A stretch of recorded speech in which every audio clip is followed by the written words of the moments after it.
নাহমাদুহু ওয়া নুসাল্লি আলা রাসূলিহিল কারীম আম্মা বা'দ। প্রিয় দর্শক, আমরা উপস্থিত হয়েছি আমাদের চরমনাই জামিয়ার নও-মুসলিম ছাত্র মোহাম্মদ ইয়াসিন আরাফাত। আরাফাত। আমরা তার মুখোমুখি হয়েছি, আমরা তার থেকে জানব তিনি যুবক বয়সে এই অবস্থায় উনি হিন্দু ধর্ম ত্যাগ করে ইসলাম ধর্ম গ্রহণ করেছেন। আমার ওনার কাছে জানার বিষয় হলো যে উনি আগে যে ধর্মের অনুসারী ছিলেন সেখানে তো বর্তমানে মানে কোটি কোটি ধর্মাবলম্বী সেই ধর্মের অনুসারী, এবং বর্তমানে আমাদের দৃষ্টিতে একটা মানে প্রভাবশালী ধর্ম, এবং সেই ধর্মে রয়েছে অনেক পণ্ডিত, অনেক শিক্ষিত, অনেক জ্ঞানী, এবং কোটি কোটি মানুষ সেই ধর্মকে চর্চা করছে, ধর্মের জন্য কেউ কেউ জীবনও দিচ্ছে। তো এমন একটি ধর্ম আগে পালন করা সত্ত্বেও উনি মানে কিসের ইঙ্গিতে, কিসের কারণে, কিসের ছোঁয়ায়, কি সেই বস্তু, কি সেই জিনিস যার আকর্ষণে সেই ধর্ম ত্যাগ করে। এবং আমরা জানি যে একজন ব্যক্তির জন্য ধর্ম ত্যাগ কত বড় কঠিন। ধর্ম ত্যাগ করা মানে তার নিজের মানে জীবনটা ছাড়া তার অন্য সম্বল বলতে দুনিয়ার কিছু থাকে না। এত বড় ঝুঁকি বা এই পথ উনি কেন বেছে নিলেন, আমরা ভাই ইয়াসিন আরাফাতের কাছ থেকে আমরা শুনতে সেই গল্পটি আমরা শুনবো। তার আগে আপনার পরিচয় জেনে নিতে চাই। আপনার একটু নাম, আগের নাম, বাপের নাম কি, একটু পরিচয়টা খুলে বললে একটু ভালো হয়। আমার আগের নাম ছিল সঞ্জয় দাস, আর আমার বাবার নাম ছিল হরলাল দাস। আমার মাতা দুলি রানী। তা আমি ছোটবেলা থেকে মুসলমানের সাথেই চলাফেরা করতাম। চলাফেরা করার পর আমি হিন্দুদের সাথে কম চলতাম, মুসলমান বন্ধুদের সাথে বেশি চলতাম। তো ওদের সাথে যখন চলতাম, কত যখন বছর বয়স থেকে মুসলমানদের সাথে মুসলমান চলাফেরাটা শুরু হয়, তখন আমি বয়স কত? আমার বয়স যখন 4.5 বছর বয়স, তখন থেকে আমি মুসলমান বন্ধুদের সাথে চলাফেরা করতাম। মানে চলাফেরা, চলাফেরা বলতে খেলাধুলা, উঠা বসা? হ্যাঁ, সবসময় ওদের সাথেই থাকতাম, পড়াশোনা। তারপরে আপনাদের বাড়িটা কি মুসলমান মহল্লার মধ্যে হ্যাঁ, না হ্যাঁ, হিন্দু মহল্লা? হিন্দু মুসলমান মহল্লার ভিতরে, কিন্তু হিন্দু আছে, কিন্তু একটু একটু কাছে, বেশি দূর না, পাশাপাশি আর কি। মানে হিন্দু আর আছে, কি মুসলমান আছে, বেশিরভাগটা মুসলমানের ভিতরেই ছিল। আশপাশে অধিকাংশ হ্যাঁ, মুসলমানদের বাড়ি ঘর। হ্যাঁ। আচ্ছা আচ্ছা, তারপর তারপর? আমি ওদের সাথে চলাফেরা করতাম, তারপর ওদের সাথে করতাম। তারপর ওদের বাবা মা, ওদের নানা নানি বলতো যে তোমারে হিন্দুর মতো দেখা যায় না, তোমার মুসলমানের মতোই দেখা যায়, তুমি একটা কাজ করো, ওই ধর্ম ছেড়ে তুমি আমাদের ধর্মে আসো। তখন আমি বলতাম যে না, এটা সম্ভব না, আমি আমার বাবার এক ছেলে, আমার বাবারে দেখার মতো আমিই আছি, আর কেউ নাই। আমি তো এই ধর্মটা ছেড়ে চলে যাই, আমার মা বাপ খুব কষ্টে থাকবে, তাদের অনেক খুব কষ্ট হইবে। তারপর আমি আমার আমার মনে মনে তারপর আমি চিন্তা করছি যে, আর ওই যখন আমি এক জায়গায় বসতাম, আমাদের জায়গায় দোকান আছে, দোকানকার মানুষ বসতো, বসে কিছু মানুষ দিনের আলোচনা করতো যে হিন্দুরা এরকম জাহান্নামে আগুনে জ্বলবে, আর যারা মুসলমান তারা এরকম জান্নাতে থাকবে, জান্নাতে এত সুখ শান্তি নাজ নেয়ামত, আর এই জাহান্নামের আযাব খুব কঠিন, আর যারা হিন্দু খ্রিস্টানেরা জাহান্নামে জ্বলবে। ওই কথাগুলো আমি বিশ্বাস করতাম, যে আমিও তো হিন্দু, তাহলে আমারও তো আগুনে জ্বলতে হইবে, তাহলে হেরা তো মুসলমান, হেরা তো সবাই জান্নাতে যাইবে, আমি তো আগুনে জ্বলবো। তখন এই কথাগুলো বিশ্বাস করতাম, আর নিজের ভিতরে আস্তে আস্তে ইসলামের প্রতি একটু ভালো লাগতো। ভালো লাগার সত্ত্বে তখন এই মুসলমান বন্ধুদের সাথে চলতাম। আর আমি এক বাসায় পড়তাম, প্রাইভেট পড়তাম, তাই ওই বাসায় আর কি ছোটো ছোটো বাচ্চারা কোরআন শরীফ পড়তো। ওই হুজুরে কোরআন শরীফ পড়াইতো, সুন্দর সুর দিয়ে পড়াইতো, ভালো লাগতো শুনতে। আর হুজুরে বয়ান টয়ান করতো, ওইগুলো চুপে চাপে শুনতাম আমি, ভালোই লাগতো। ভালো লাগার পর এখন, তখন আপনার বয়স কত যখন তখন আপনি? আমার বয়স, এই কথা যখনই করি তখন আমার বয়স কত, 8-9 বছর। আচ্ছা আচ্ছা। আর তখন আর 10-12 বছর যখন বয়স, তখন আর কি আমি ভালো মন্দ ভালোই বুঝি। তখন থেকে আর কি আমি আমার ধর্মের কোনো বই পুস্তক পড়ি নাই, আমি কোনো ওই মন্দিরে যাই নাই, আমি কোনো ওই আছে নাই যে সেবা টেবা দেয়, যে বলে যে আশীর্বাদ দেওয়া তো আনে, যে এগুলো আমি কখনো করি না।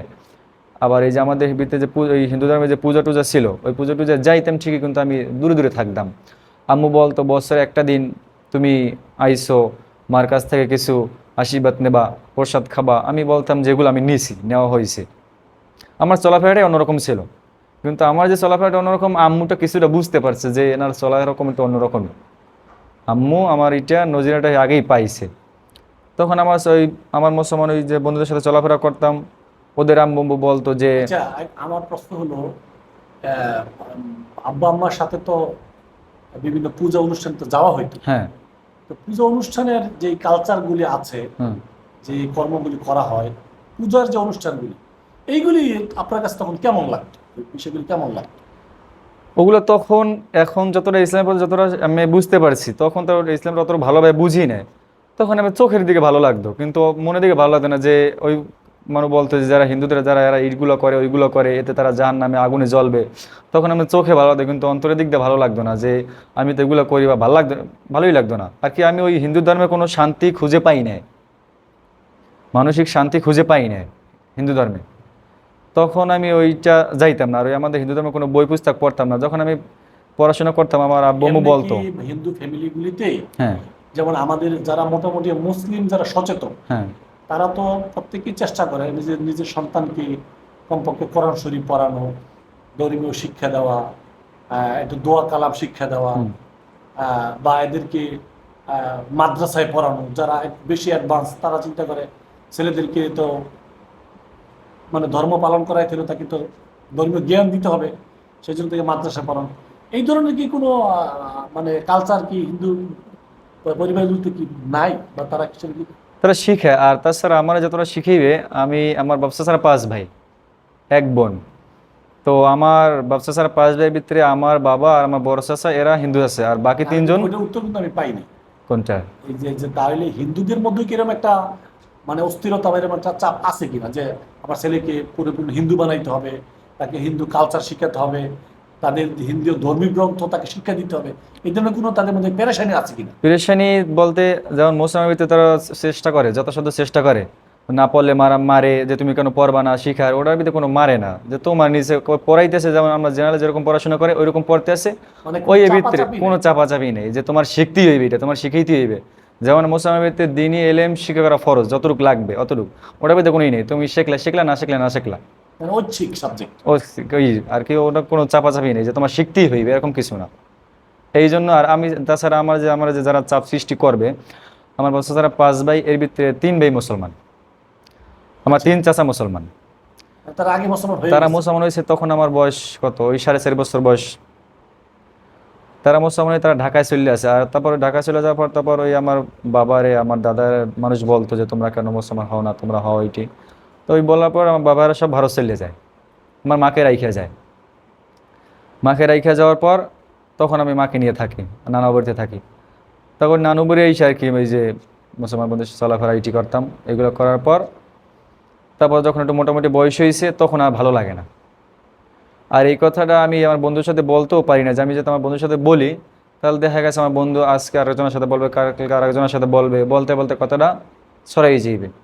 ছড়াই যাওয়ার পর আমি আর এগুলো, আমার কষ্ট হবে, কারণ আমি ছোটো মানুষ। এখন কি করব? এখন আর মুসলমান হওয়ার পর যে আমি যে খাইতে পারবো এই কথা, তখন ওটা ছিল না। আমি তখন চিন্তা ছিল যে মুসলমানে কি খামো, যেমন কোথায় থাকবো। তখন তার চিন্তা ছিল, মানুষ ছোট ছিলাম, খাওয়া ঘুম এইটা হইলি আনাপ, আর কোনো কিছু ছিল না। তখন চিন্তা করতাম কই খামু, কই ঘুমামু। কিন্তু তখন তো এটা ভাবি না যে মুসলমান হইলে আল্লাহ তাআলা চালাইবি। তখন ওই বুঝটা মাথায় ছিল না। তখন ওই ইটি করার পর এখন কি করব, এইটা পরীক্ষা দেওয়ার পর এখন তো বড় হয়েছি, আর নিজে নিয়ত করছি যে যখন আমি মুসলমান হম, জানি নিজেটা কর্ম করে খাইতে পারি, ওই সময় মুসলমান হম। তখন এইটা পরীক্ষা দেওয়ার পর তো আমি ঢাকায় যাই। ঢাকায় যে জায়গায় কাজ কাম করি, তারপর 2 বছর থাকার পর দেখি যে এখন আমি যদি আমার বাসায় বলি, বাসা থেকে যদি আমাদের বের করে দেয়, তাহলে আমি কর্ম করে খাইতে পারবো, এরকম আমার আছে। তখন আমি মনে একটা সাহস হয়েছে সাহস হয়েছে, যে আমি এখন বড় হয়েছি, বড় হয়েছি। এখন আমি কারো পরনির্ভরশীল না। না, আমি নিজে কাজ করে খাইতে পারবো যদি আমার বাসা থেকে বের করে দেওয়া হয়। তখন আমি মাঝে আমি আম্মুকে মাঝে মাঝে বলতাম, জাম্মু আমার যে বাকি চাচা যে মুসলমান হয়েছে, তাদের সাথে কোনো খোঁজ খবর নাই, তাদের নাম্বার তোমার কাছে নাই। যদি নাম্বারটা দিতে তাহলে জিজ্ঞেস করতাম যে তারা কেন এই কাজটা করছে। আর কি আমার নিয়ে ছিল যে তাদের সাথে একটু সম্পর্ক করার। কারণ আম্মুর সাথে অত এই সরাসরি বলতে পারি না যে আম্মু তাদের নাম্বার দেন, কথা বলবো, যাবো তাদের বাসায়। আমি তারা বলছি যে আমি তাদের সাথে কথা বলবো, তারা কেন হয়েছে বা তারা এ পথে কেন গেছে হিন্দু ধর্ম সাইডে। আর কি আম্মুর আর কি জানি, সে আমার বলছে ভুলটা না বোঝায়, কতটা না হয়।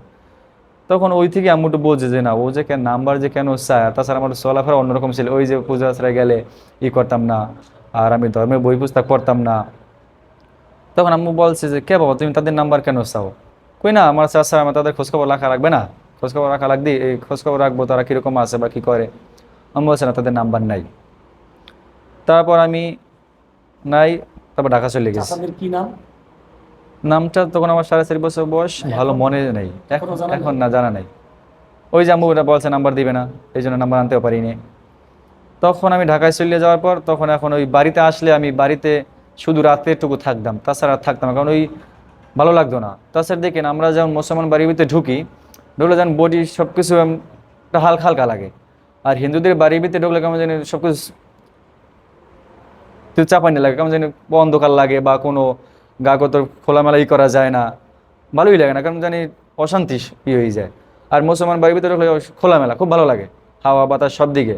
আর মুসলমান বাড়িতে কেমন অন্ধকার অন্ধকার মনে হয় হিন্দু বাড়িতে হিন্দু বাড়িতে। তো আমি যখন ওই বাড়িতে ঢুকতাম আমার খুব ভালো, মোটেও ভালো লাগতো না, মানসিক অশান্তি। অশান্তি লাগতো, খুব মোটেও ভালো লাগতো। আমি ওই ইসলাম ওই জায়গায় শূন্য যতটা শান্তি অনুভব করতে পারতেছি, কিন্তু আমি হিন্দু ধর্মে থাকা সত্ত্বেও অতটা শান্তি অনুভব করতে পারতেছি না।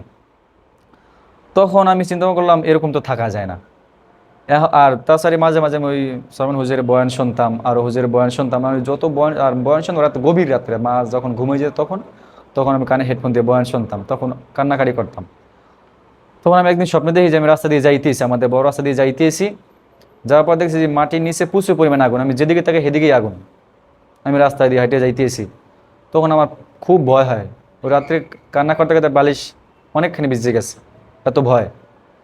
তখন সেটা সকালটা বললাম যে না এরকম হইলে চলবে না, আমার মুসলমান হইতে হইবে, খুব ভয় হয়।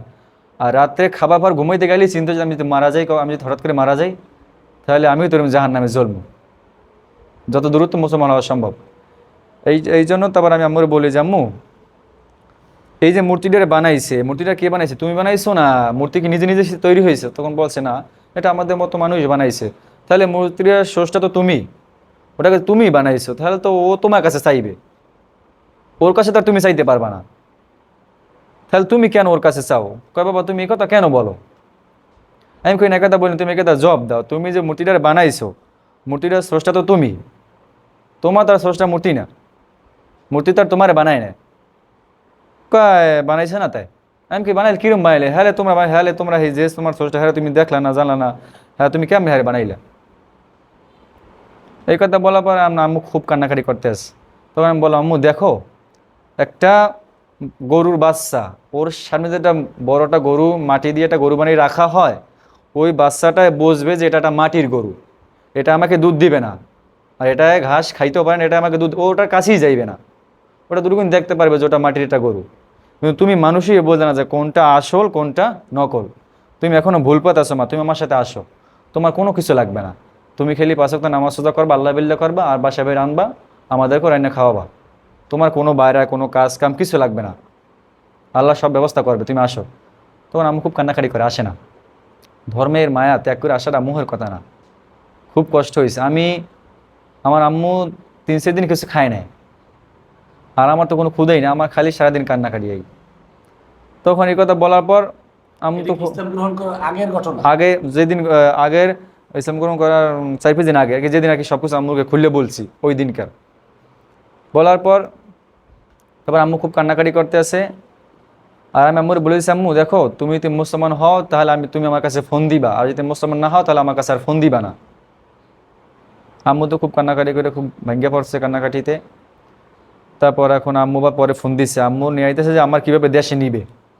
আম্মু ফোন দিচ্ছে যে বাবা তাহলে তুই যখন মুসলমান হবি তাহলে তুই এতাহলে হইস না, তুই দেশে আয় আমাদেরকে নিয়ে হবি এনে। আমি তো অনেক খুশি হয়েছি যে আম্মু তাহলে মুসলমানের, তাহলে আমার দেশে যাওয়া উচিত। তখন আমি দেশে আসলাম, আসার পর তখন আম্মু বলছে যে আমার সকালে এরকম বসাইছে বাসায়, খাবার টাবার দিছে। খাবার টাবার দেওয়ার পর আম্মু বলতেছে যে বাবা তুমি যে কথা বলছো তুমি ওদের সাথে সবার কাছে বললে দাও যে আমি এটা ভুল বলছি, এটা আমি করব না। আমি বলছি দেখো মা এটা আমার দ্বারা সম্ভব না, কেয়ামতে আমার হেকাল তুমি আমাকে চিনবা না, আমি তোমাকে চিনবো না, হেকাল তুমি কবে আমি বিয়েই করি নে, তুমি একথাও বলবা সে সময়। ইয়ে নাফসি যার বাসা হে বাসো, তবে দিন সত্য এটা তুমি বুঝতে পারতেছো না। এখন অনেক কথা বলার পর আমি বলছি, তখন বলছে তুমি বললে দাও যে তাদেরকে। আমি বলছি না এটা আমার দ্বারা সম্ভব না মা, আমি পারবো না, আমার এই ঘরে মন বসে না। আমার ঘরে মন বসে না। তখন এই কথা বলার পর বের হয়ে গিয়েছি।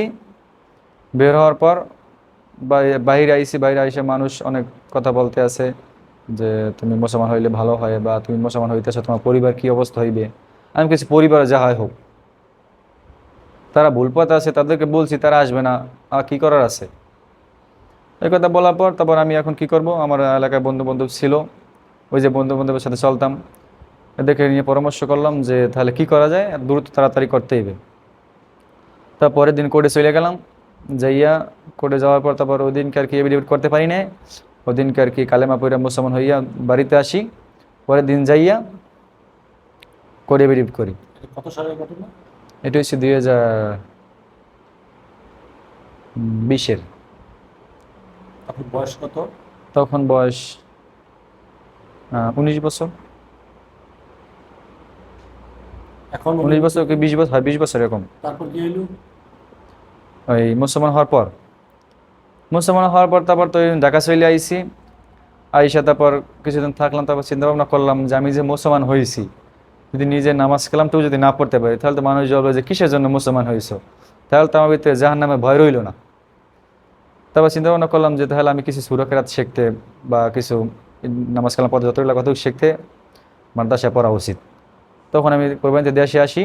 দেশে আসার পর তোমার মাদ্রাসায় যাই, ওই জায়গায় গিয়ে সূরা কেরাত শিখি। এখন এই সূরা কেরাত শেখার পর এখন সব কিছু সহিষ্ণু হয়েছে মোটামুটি, এখন নামাজ পড়তে ভালোই লাগে, ইবাদত করতে। এখন পর চিন্তা করলাম তাহলে আমি কোরআন শরীফটাও পড়ি পাশাপাশি। এখন দেখা গেছে কোরআন শরীফটাও পাশাপাশি প্রায় খতম হয়ে গেছে। এখন মাদ্রাসায় যত যতই ভালো লাগে। এইবার সবাই পরামর্শ দিতে আছে, তুমি তো মাদ্রাসা পড়তেছো, তো ভালো কথা, তাহলে তুমি এখন হেফজোখানা তো আর পারবে না, কষ্ট হইবে, কারণ এই বয়সে হেফজো পড়তে পারবে, কিন্তু তুমি হয়তো তোমার মন ভাঙ্গেও যেতে পারে। তাহলে তুমি একটা কাজ করো, সরমনে যাইয়া কমিয়ে ভর্তি হও, তুমি ওই জায়গায় মালানা পড়ো, আর ওই জায়গায় তোমার কোনো খরচপাতি লাগবে না, সব হুজুরে দেখবে। তারপর চিন্তা ভাবনা করলাম তাহলে আমি যাই এই জায়গায়। আর এই জায়গায় মূল আশা কারণ হয়েছে যে আমার আমলটা জানি ঠিক থাকে। এই তারপর তো এই জায়গায় আসার পর তারপর ভর্তি টর্তি হওয়ার পর আলহামদুলিল্লাহ জায়গায় হুজুর আমাদের এমনভাবেই করতেছে যে একটা বাবা অতটাই করে না, যখন যেটা লাগে, যখন যেটা চাই সবই পাই, জানি আমরা কোনোটা কষ্ট না পাই, এইরকম আর কি হুজুর আমাদেরকে দেখতে আছে। এই চলতেছে আর কি লেখাপড়া এখন।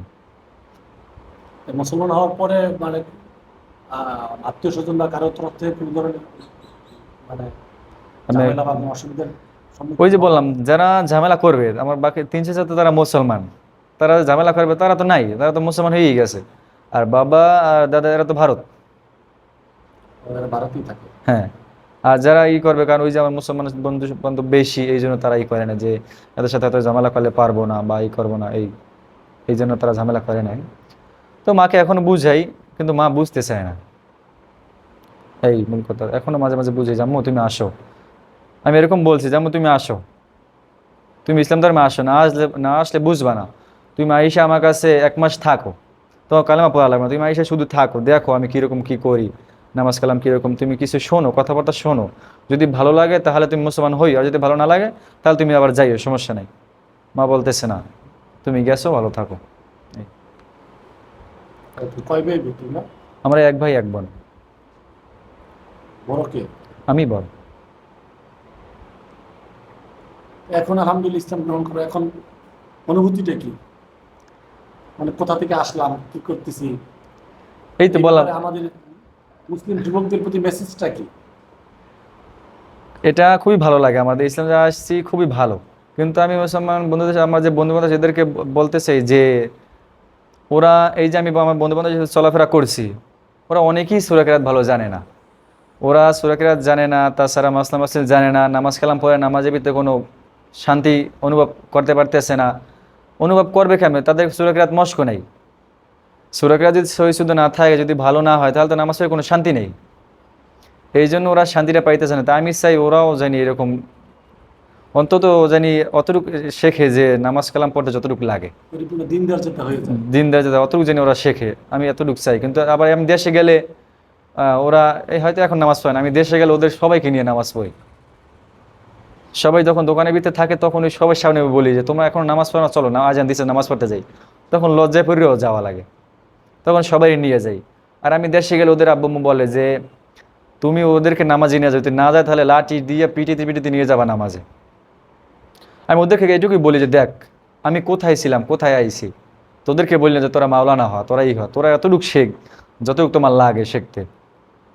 তুমি ভালোভাবে কয়েকটা সূরা শেখো, দুরূদ শরীফ, তাশাহুদ, দোয়া মাসুর, এগুলো শেখো, যাতে তোমার তোমার নিজে চলে, তোমার মানুষের জ্ঞান দেওয়া লাগবে না, তোমার নিজে যেতে লাগে যতটুকু। এখন যখন বুঝি তখন বলে। আর আমি তো ওদের ওরকম অতরকম সময় যেতে পারতেছি না যে আমি তোকে শিখেই দেবো, আমি সবসময় মাদ্রাসায় থাকি এই। তা আমি চাই যে ওরাও একটু করুক, শিখুক যতটুকু লাগে। আর দেশে গেলে তো বুঝানোর উপরেই থাকি, আব্বু মুর বুঝেই, কিন্তু তারা, আব্বু তো কথাই বলে না, মা একটু কথা বলে, তাছাড়া কেউ কথা বলে না। আপনার আব্বার সাথে যোগাযোগ আছে? না, আমি তার সাথে কথা বলে না, সে আমার সাথে কথা বলে না। না, এখন পর্যন্ত কোনো যোগাযোগ হয় না? আম্মু কথা বলছে, আমি কথা বলিনি। দেশে আসেই না? সে আসছিল 8-9 বছর আগে আসছিল, তো ওই সময় কথা বলছে, কিন্তু তাছাড়া আমি ফোনে কোনো সময় কথা বলিনি। যাই হোক, প্রিয় দর্শক, আমরা আমার এই নমস্তি ইয়াসিন আরাফাতের কাছ থেকে তার ইসলাম গ্রহণ করার ইতিবৃত্তটা জেনে নিলাম। আল্লাহ তাআলা আমাকে এবং আমাদের সবাইকে আল্লাহ তাআলার দিনের উপর পরিপূর্ণ চলার, দিন মানার, দিন বোঝার তৌফিক দান করেন। আমার তৌফিক ইল্লা বিল্লাহ। আসসালামু আলাইকুম ওয়া রাহমাতুল্লাহ।